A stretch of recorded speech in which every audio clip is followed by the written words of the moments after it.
Спасибо. Murat. Leyla. Olmuyor değil. Oy, sen durmuşa çıktın deyip. O adam şey çıktım. Ağırcığım ama ne?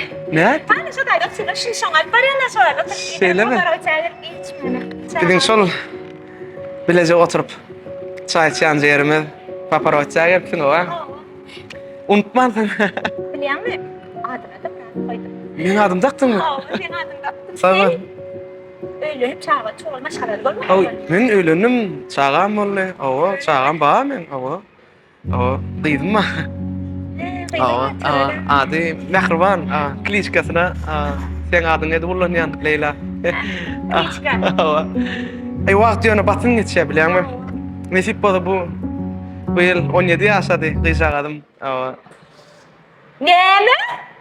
Sen 17 yaşa kıydın Owo.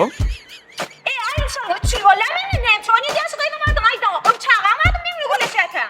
Hawa ýöne o çağa hiç ýyl bizim köýgümizde päät gelýärmi da bir gelegin bilipmedim ha men näme? Näme gyrýar o baga? Dakpan iş, dakpan iş. Benim de ýaratma götüm keçden dakpan